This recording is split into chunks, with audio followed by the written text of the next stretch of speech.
It's time now for the Conservative Curmudgeon Radio Show. Now, here's Grouchy.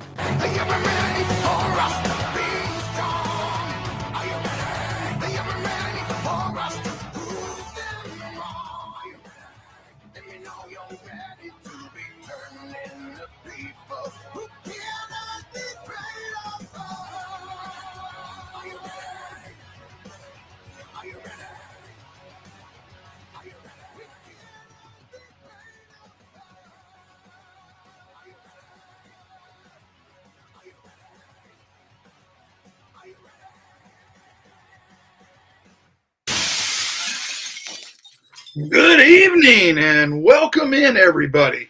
It's been a little while. It's good to be back. And excuse me.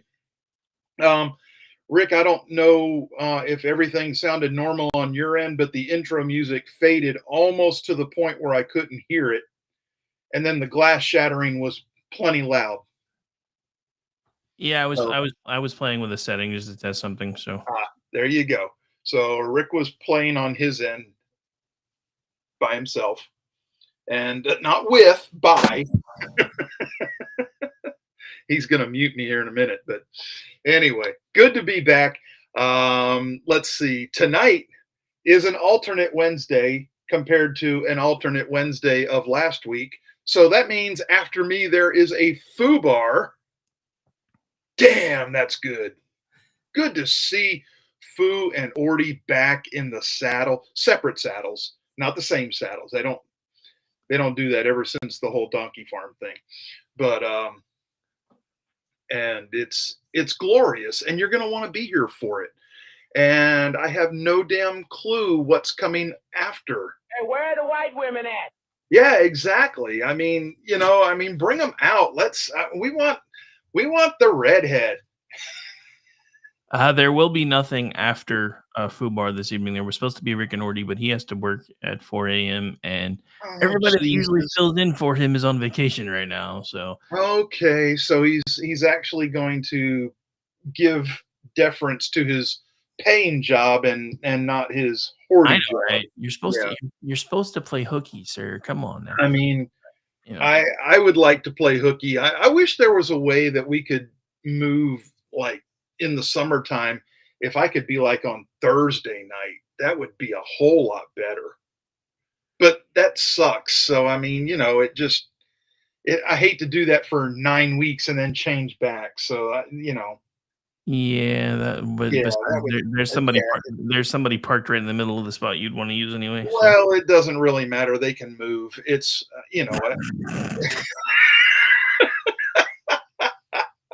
Fuck those guys. I want Thursday. Don't they know who the fuck I am? Oh shit. Oh, it's so good to be back. It really is. I hate missing, and I mean that. I hate missing. I like doing this.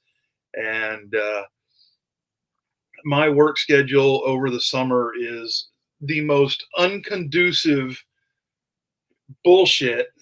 Thank you, Orty. He got my reference of We Want the Redhead. Yes. It is a classic Pirates of the Caribbean ride reference. Absolutely. Glad somebody got it. Orty picks up all the cultural references people throw down. Even I miss some of them because I didn't. But yeah. So look. Tonight is going to be my last show for a few weeks. And again, this is because of my summer work schedule. It is just an absolute pain in the ass. It gets me home right around 6 o'clock Central Time, and then I'm on the air at 7, which means I don't have time to eat, which means I have to cook dinner after this, and I can't eat late because then I can't go to sleep, and which means I'm going to wake up at 4:45 in the morning to go back to work having slept for about 3 hours. It's just an absolute bitch of a schedule.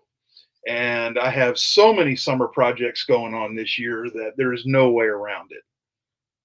So the plan for right now is possibly, fingers crossed, I'm going to try to jump back on at Toxic at the end of the month.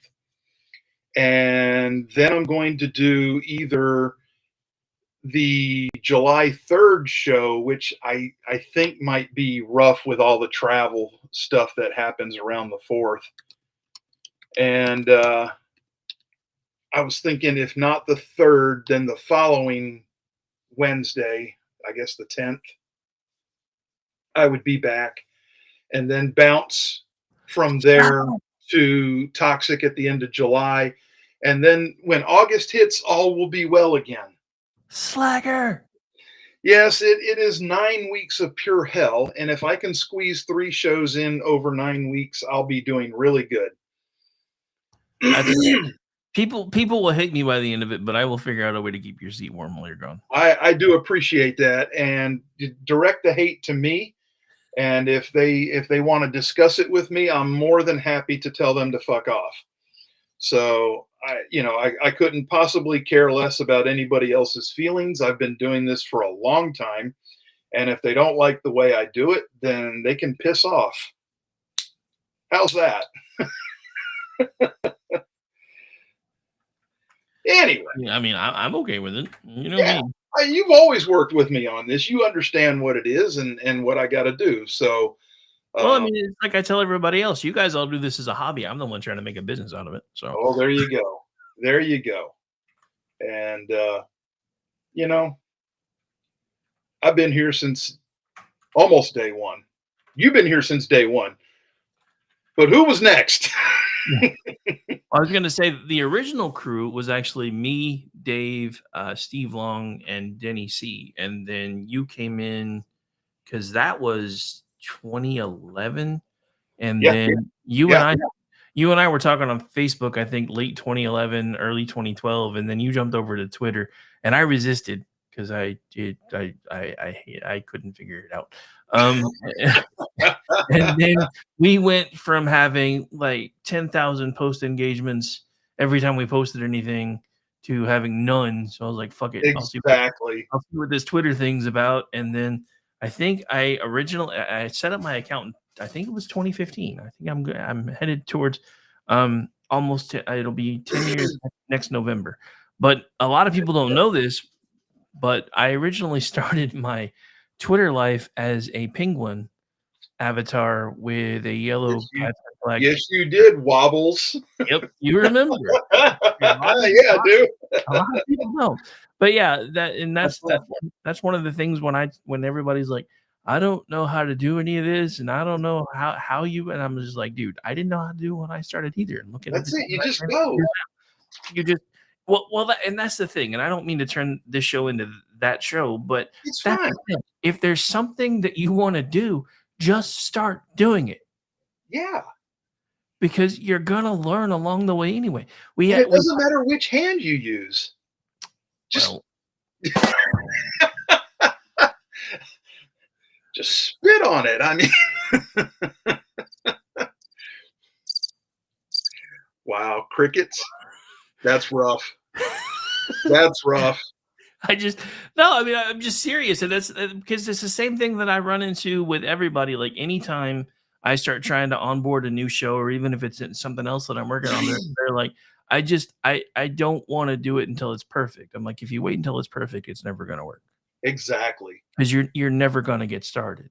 Hey, but, you know what live radio means? in Latin, it means imperfect. Exactly. Yeah. You never know what's going to happen. Well, and to me, that's half the fun. Like I was at a meeting with a new partner, not this weekend, but the weekend before. And we're just sitting there, and it was after they actually took me to lunch. I was like, okay, so if we're signing contracts, next lunch is on me because you're not the only ones getting write-offs, fucker. But so we're just sitting there shooting the shit after the meeting, and it's 3 guys, and they're basically talking shit about each other, and they're like, yeah, and this is our resident Mormon, but we don't hold it against him. Without missing a beat, I was like, hey, me and you need to talk about this magic underwear thing because I just don't get it. And they all just started dying laughing. They're like, what the hell? I'm like, dude, I do live radio 5 days a week, sometimes multiple times a day. That's it. You either get quick or you get dead. It's one of the two. Yeah, exactly. Exactly. God. See, man, this is why it's so great to just have these conversations just loose and free like this every now and then, and forget the damn scripted part of the show. I mean, we can always pick up into that, but man, good stuff. Well, I mean, to be fair, normally I tried to stay out of your show because before when I would cut into it, it sounded like shit. But I have better equipment now, so. Can't hide money. Can't hide money.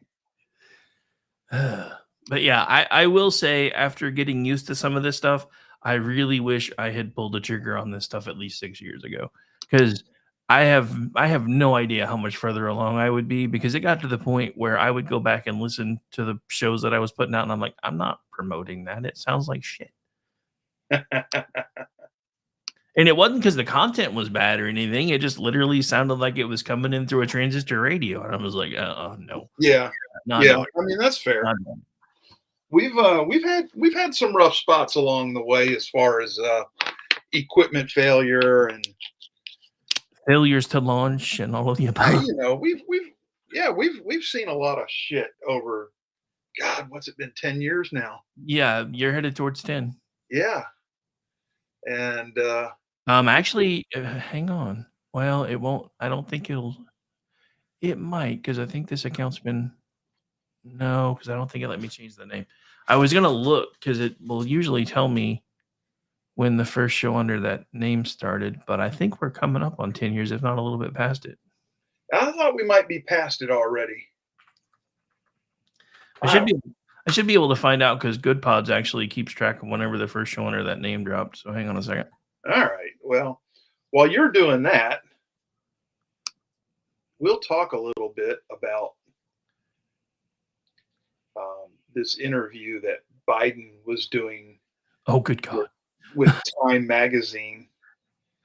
And, Oh, dude, I sorry, I don't mean to interrupt, but I have to say this. I had a piece with Harry Sisson reacting to that was oh Jesus, that was bad Yeah. enough that Sam actually pulled it on me. I was like, I actually have muted him and John from Jersey and the Deadbeat Dad, and I've muted that whole crowd. yeah, I got the "this is too blue for Twitchy" speech from Sam again. I was like, damn it, I thought I was doing better.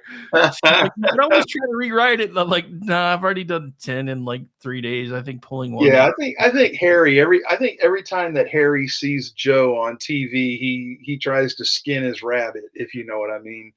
And These are the things that got me in trouble. And I even tried to pick the less racy of them, and it still didn't make the cut. Skin his rabbit, Rick. That's not too racy for Twitchy. That'll get the Sam vote of approval, I'm sure. Probably not. She's in chat right now, so we can always wait for her to answer, but I'm pretty sure it's gonna be a no in caps lock. It looks like it's because it's a different URL than the one that we used to use. According to Good Pods, it's only been active since 2018, but I'm pretty sure it was around, I'm going to say April of 14, because you had been going for a little over a year when we met at SRLC right in May of 15. Right. I'm going to say April 14. So you just crossed 10 years. 10 years. It's been a great decade, bro. Some days you've hated me, but there's that. I've never hated you. Just wanted to throw things at me. Well, I mean, I reached that point with everybody at some point or another. This is true. But anyway, so the Time Magazine reporter, he goes, he asked Biden, whose fault is it that the ceasefire for hostages has not been consummated? Is it Hamas or Israel or both? So Biden says, Hamas could end this tomorrow. Hamas could say, and then he mumbled something that the reporter couldn't even make out. And done, period. And the last offer Israel made was very generous in terms of who they'd be willing to release and what they'd give in return, etc. Bibi is under enormous pressure on the hostages, So he's prepared to do about anything to get the hostages back. This sounds like a guy that's really on top of his game, right? Sounds like Boomhauer. Yeah, I mean, so the reporter comes back. You mentioned the hunger in Gaza. Some have alleged that Israel is intentionally using starvation of civilians as a method of warfare. Do you think that's the case? Biden says, no, I do not think that. I think they've engaged in activity that is inappropriate. That is, when I went over immediately after the uh, Hamas's brutal, and I'm quoting Biden here now, so I'm doing this on purpose. It's not because I'm trying to mock him or anything. This is his exact quotation as given by Time Magazine. So I went over after the Hamas's brutal attack. I said then, and it became public, I said, don't make the same mistake we did going after bin Laden. Don't try the idea of occupying Afghanistan, the idea that you had nuclear arsenals in Iran that were Iraq. This is him, mind slipping and re engaging that were being generated. Simply not true. And it led to endless wars. They were not true. Don't make the mistakes we made, and they're making that mistake, I think. So to me, it's not surprising that the president who oversaw the disaster of a withdrawal from Afghanistan would want to portray the entire 2-decade U.S. mission in Afghanistan and the invasion of Iraq as futile, pointless gestures that did nothing to protect America, but costed a great deal in blood and treasure.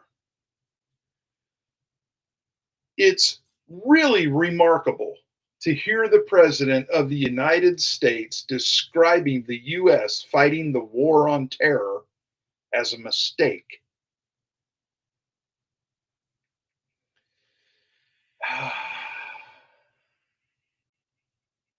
And also, it bears reminding that then Vice President Biden advised President Barack Obama to not launch the raid that killed Osama bin Laden.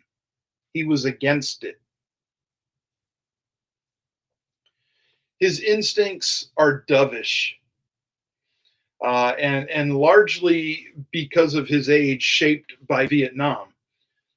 This is part of why former Secretary of Defense and CIA Director Robert Gates infamously labeled Biden, quote, wrong on nearly every major foreign policy and national security issue over the past 4 decades. And he's spot on. There's rarely a hostile foreign dictator that Biden isn't convinced he can get to see reason and reach a deal with. And Biden's preeminent fear is that any U.S. action will be perceived as an escalation. So the reporter hits back. Some in Israel have suggested that Netanyahu is prolonging the war for his own political self-preservation. Do you believe that? And Biden says, this is even faster than on Twitter. Okay, Biden says, I'm not going to comment on that. There is every reason for people to draw that conclusion. I'm like, what the hell? You just said you weren't going to comment on it, and then you commented on it. I mean, literally, sentence to sentence. What's that? I said, yeah, I mean, yeah, just what the hell's this guy, though, right? I mean, he's just on game, ready to go. What a moron. Well, I mean, according to Joe Scarborough, I think that was who said it. MSNBC dude, I think. Yeah. You know, he's smarter and more sharp than any Republican Speaker of the House in the last 20, 30 years. So there's Oh, that. okay. Okay. I'm just saying. That's what he said. I would put my knowledge up against Biden's, and I'm not even a Speaker of the House. I could be if the dumb bastards would elect me. I would put my 4-year-old daughter's knowledge up There against you Joe go. Biden, or 4-year-old There you go. granddaughter's knowledge up against Joe Biden at this point. I'm just saying. Yeah. So anyway, Biden continued to say, I would cite that as before the war began, the blowback he was getting from the Israeli military for wanting to change the change the court, and so it's an internal domestic debate that seems to have no consequence. And whether he would change his position or not, it's hard to say, but it has not been helpful. So again, this guy who said, I'm not going to comment on that, goes on to stammer through a paragraph of commenting on the question. It's amazing. You know, I don't know. Did anybody watch today while he was in France? Did he speak today, or does he speak tomorrow? I don't honestly know. I've been looking for footage because I'm convinced, and I told somebody today that I would bet a paycheck, and that's a nice thing these days. So don't get me wrong here. This is not something I say lighthearted. That he would mention Bo, his son, having died as part of the D-Day remembrance. And they looked at me like I was crazy, and I was like, just put your paycheck down. I'll go paycheck to paycheck with you.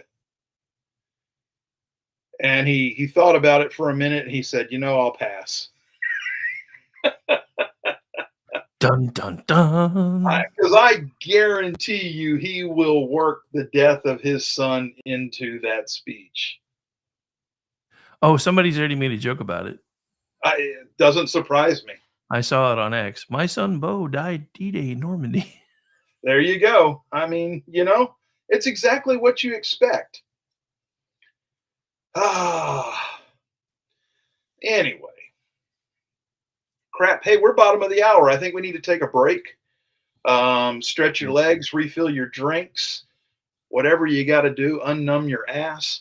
I don't know what you guys do on your break when we take this 4-minute stop at the bottom of the hour, but let's take it. And when we come back, we'll finish the hour out and get you into the next hour. What do you think? Sounds like a plan. All right. You're listening to the Conservative Curmudgeon Radio Show live on KLRNradio.com. Back after these messages. Damn skippy.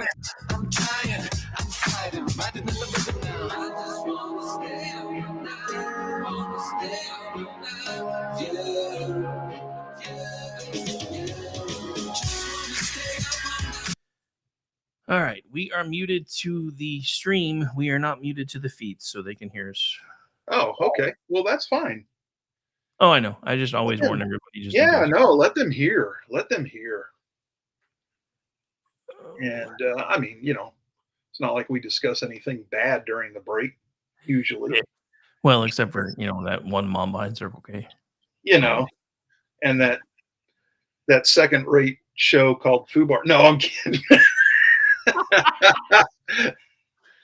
I love Sam and Orty. They're great. Dude, Sam might actually stab you if she heard that. Oh my God. She can cuss at me later and throw the chainsaw, but no, they are fantastic. I love them. God bless them. I'm so glad they're back. I'm just glad they're back. I was looking back. Exactly. It's been almost exactly a year, and I was like, usually she would take a break about every 6 months, and when we got past that point, I was like, maybe she's done. I mean, how many times did I go to bat for them? No, I know. I know. But No, I mean, well, that's like Dan. I mean, this was his therapy for the longest time, and then he met Yeah. Laura, and now he's like imaginary. Nobody knows who he is anymore. I actually made him laugh on his birthday. I was like, "Happy birthday to the best imaginary friend ever." That's hilarious. Yeah, I never see Dan anymore. Oh, he never came back to X. He's only on Facebook. Okay. Well, tell him I said hello. Oh, I will next time I talk to him. Yeah. But all right, so just to I need a drink. I'll never. Oh wait, there it goes. I thought it was doing the infinite loop thing again because I didn't have a counter at first when I changed over. So we have 2 minutes and 20 seconds to next bumper. Oh, okay. And I got the best damn music in the business too. So Yeah. you can't beat my bumpers. You can't beat my intro. You can't beat my outro. Just you might as well try to win on content because you're not getting the music. He's not conceited, folks. He's just convinced. Best damn music consultant in the business. And when I think it's time again, I will consult the same person.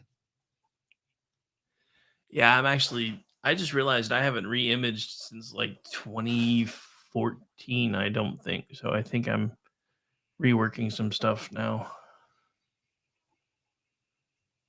Dude, I know what I would run for your show. I really do. What's that? What I would run Ozzy's Crazy Train. I did remember they actually they sent me a cease and desist email. Holy shit. Yeah, I remember when I first launched Off the Rails, that was my intro. That was before ASCAP, right? Yeah, but it doesn't matter if the person that owns the rights to the music says you got to stop, even with the licensing protection, you still got to stop. Shit. But yeah, I mean, through Life 365, we have. Okay. I still got you. Guns N' Roses, Night Train. Ooh, that one might be good. Black Oak, Arkansas, Train. Nice. I mean, we're going to keep with the Rails theme, I mean. Nice. All right. Got about 40 seconds. I'm going to go ahead and bring the sound up so I don't miss my cue. Sounds good. They are my heroes.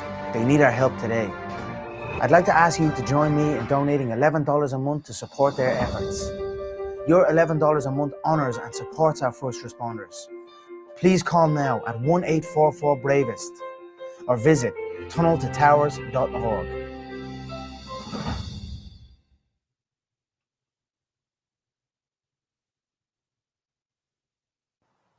The following program contains coarse language and adult themes. Listener discretion is advised.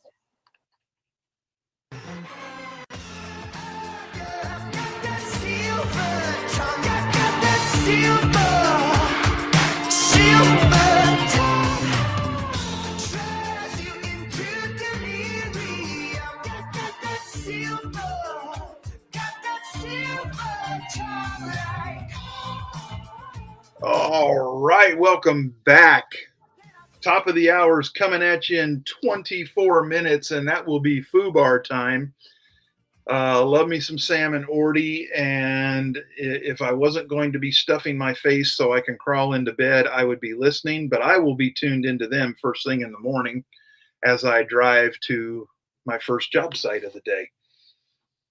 Anyway. Dun, dun, dun. Yeah, dun, dun, dun.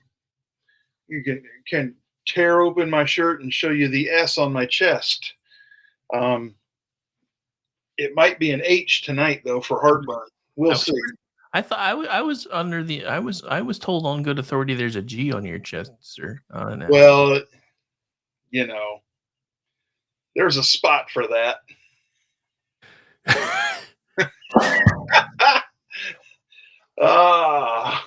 Anyway. Thanks for giving me lots of excuses to use that particular sound effect tonight. All right. So anyway, in case you missed it, Mexico elected a new president, and she is of Jewish descent and is a hard leftist. So, the left, of course, they celebrate these kinds of things. They love a Jewish Mexican female president. So because she's a first. And this is where the left shows their hypocrisy, because they will welcome a first anything except for apparently a first convicted felon Republican president. So all their talks about voting rights for felons and this and that and the other, it's all hypocrisy and for show and pandering, and they're just full of shit, just in general. Well, so and this is something that I've been trying to make everybody understand for like the last week. It's like these are the same people that keep telling us felons are people too, and they still deserve rights, and they deserve this, and they deserve that, unless they're Lord Spraytan, and then well, it doesn't even have to be Lord Spraytan. It could be anybody that opposes them and their agenda. That's when the tune changes. Because they wouldn't care if it was Lord Spraytan. They wouldn't care if it was Rand Paul. They wouldn't care. It could be anybody. But you know what? We've had some people in the White House that have done some sketchy shit. We just happen to have one that has now been convicted of some sketchy shit. Is he going to pardon himself if he wins the election? Well, of course he is. Let's just be honest. If you could do that, would you do it? Because I know I would. I mean, yeah. I mean, if nothing else, look, I know neither one of these guys are spring chickens. Okay, they're both old as shit, but it just, he's going to do it because, first of all, as a felon, he can't travel internationally, and we know that's not going to, Here's the other thing too. If they start talking jail time for Trump, he's a former president. He has to have Secret Service. Oh no, they're actually starting to try to do the process to strip that now. It's already underway. So they want to strip his Secret Service, even though he would still have knowledge of top secret confidential information. Apparently, that's what the rumor mill is, that if they get him in prison, they want his Secret Service detail pulled. I mean, you would think he would need it more then than any time, but that's exactly what they want, though. So yeah, I get that. So okay, I mean that's because that led to my next question would be, are they going to build a separate jail for him, or I mean, well, according to Scarborough, they just want him. He wants them to put like a double wide trailer or something out by the fence and just throw him in there. Okay. I don't listen to those assholes, so I don't know what they say. I kind of have to now. I know. I kind of have to now. So anyway, going backwards here, this new Mexican president, is coming in on the heels of Joe Biden suddenly finding the testicles related to border security that he's been claiming for 3.5 years that he doesn't have. And, he's basically enacting everything that he reversed on day one of his administration that Trump had enacted, and that the Democrats sued Trump over. So now it's all cool, though, because we got another 20 million illegals in. So if we combine that with the 11 to 15 that fall under this big DACA umbrella from Obama's administration, we're now looking at 30 to 40 million illegals in the country that will bear children and have grandchildren and will become voters eventually.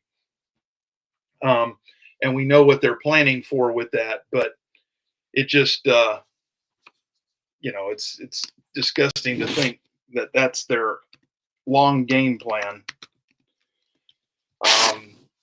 Especially with the way that Biden is losing ground in the polls with blacks and Hispanics because of his extremism.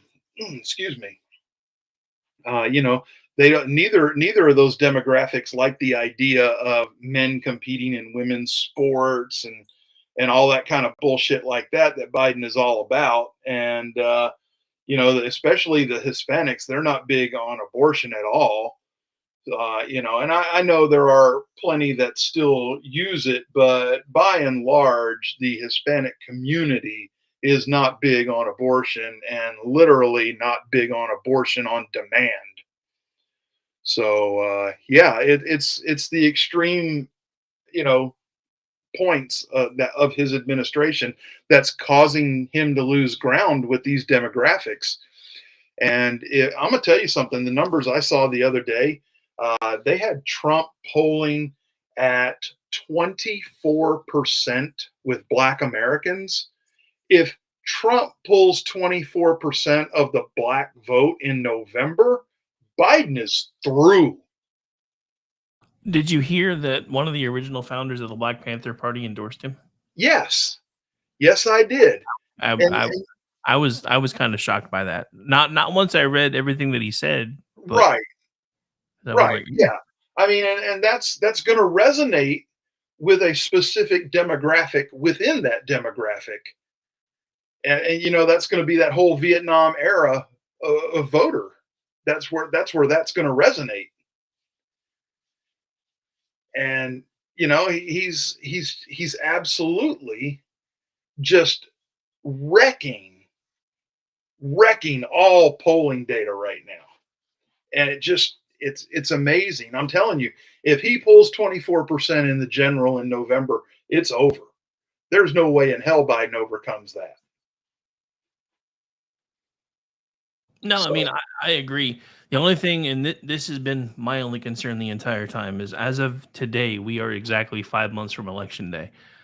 This reminds me of the opening race between Paul Walker's character and Vin Diesel's character in Fast and the Furious, where kid pops the nos too soon, and he's yep, like, "Too soon, Junior." too I soon, Junior. Yep.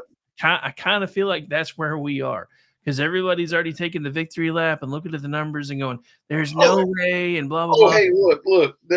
There's no victory lap to be taken. Um, Totally. I'm not because talking about you. I'm just saying I see it everywhere on social media, and oh yeah, for I sure. heard I heard Dana say something today that I've been saying for a while, and that is, don't let the fact that the media is trying to tell you that it's going to be a runaway for the Republicans keep you home, Right. because that's what happened in 2022.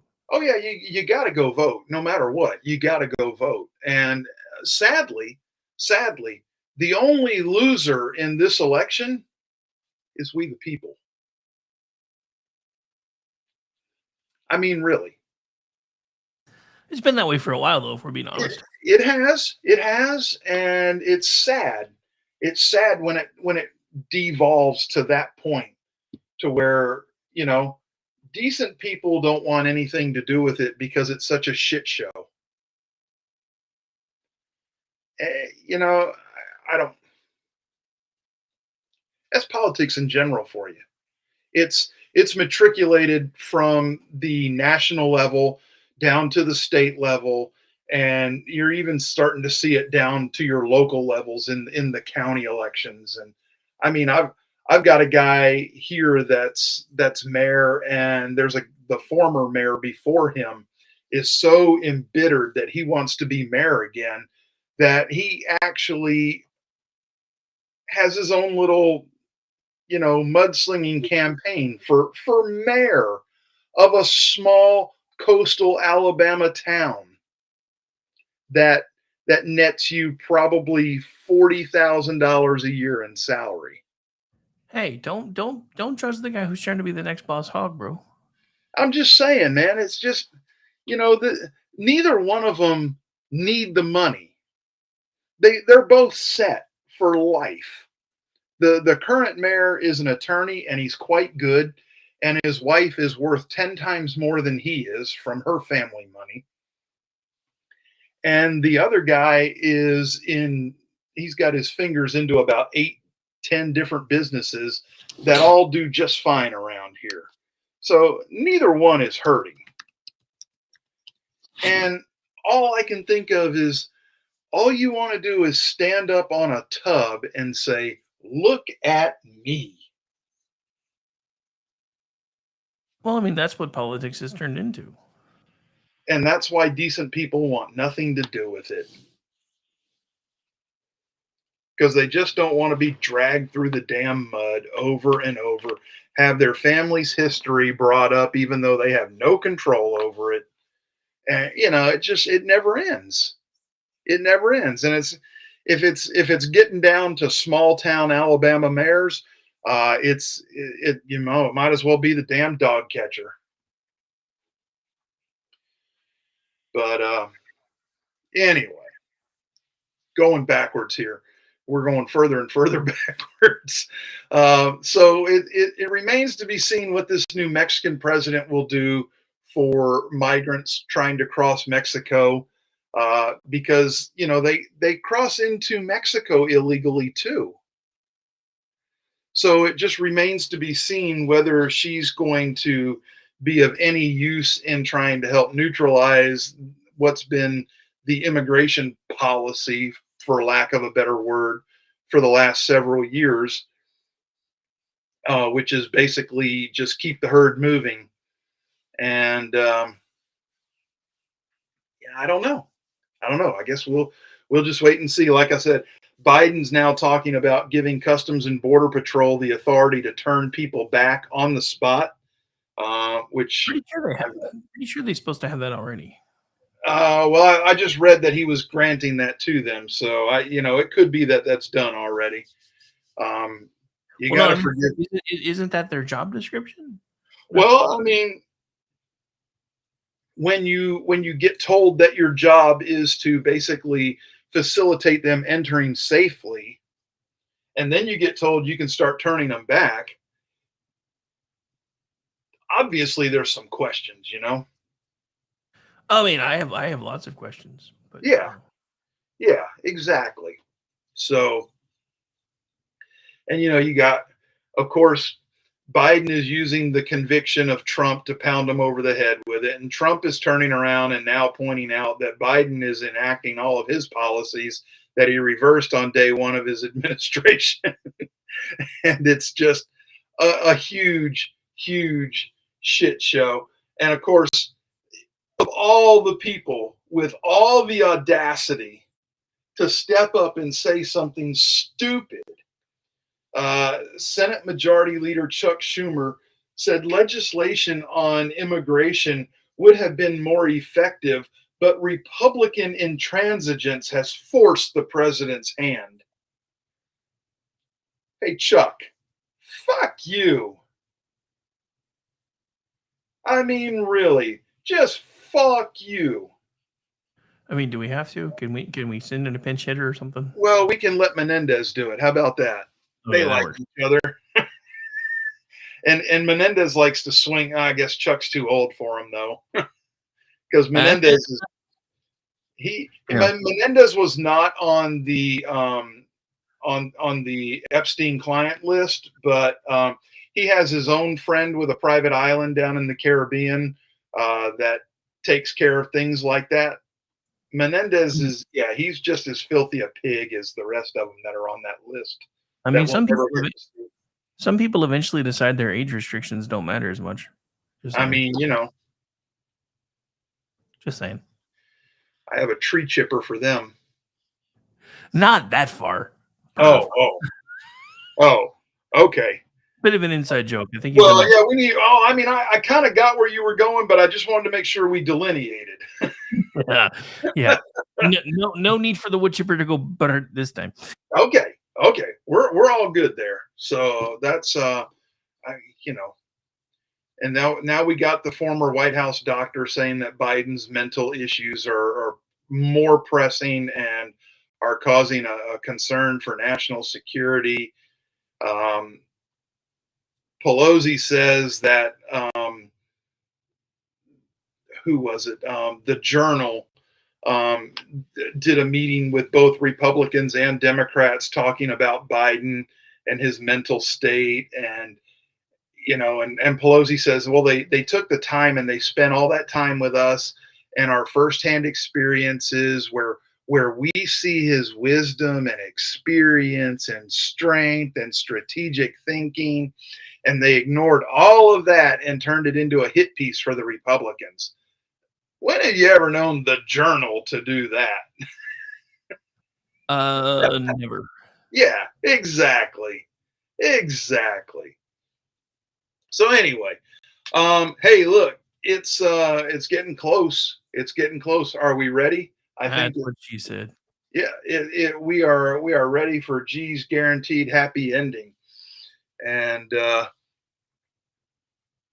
tonight, two barbers, and I love a common man story, okay? Two barbers who dropped everything to save a little girl from running into traffic say they're just simply dads with lucky timing. Surveillance video posted on the Instagram account of Look Sharp Barbershop owner Osvaldo Lugo and his employee Rafael Santana shows the pair racing out of the establishment after a young girl who ran down the road by herself. Santana said that he was cutting hair in the East Hartford barbershop when he saw a small pink reflection whiz by the window. I said, "Yo, there's a little girl by herself."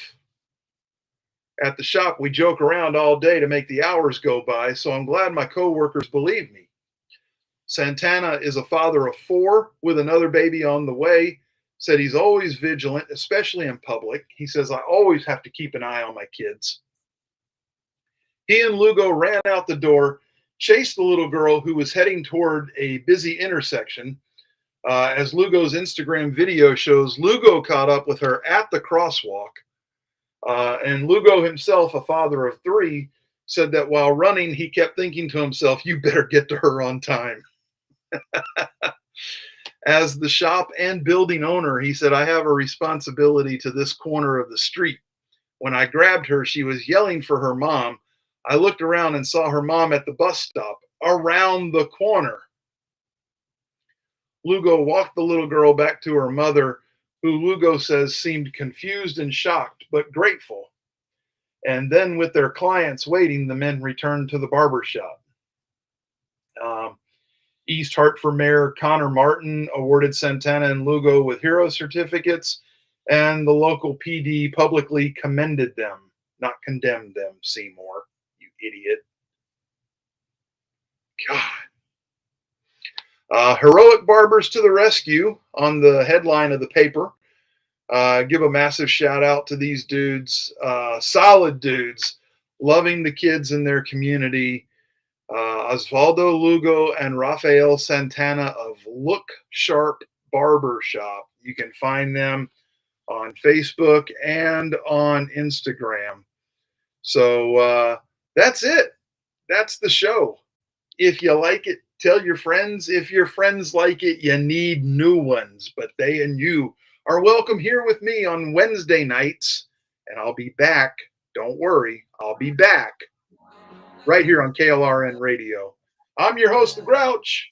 Peace, and stay tuned for FUBAR.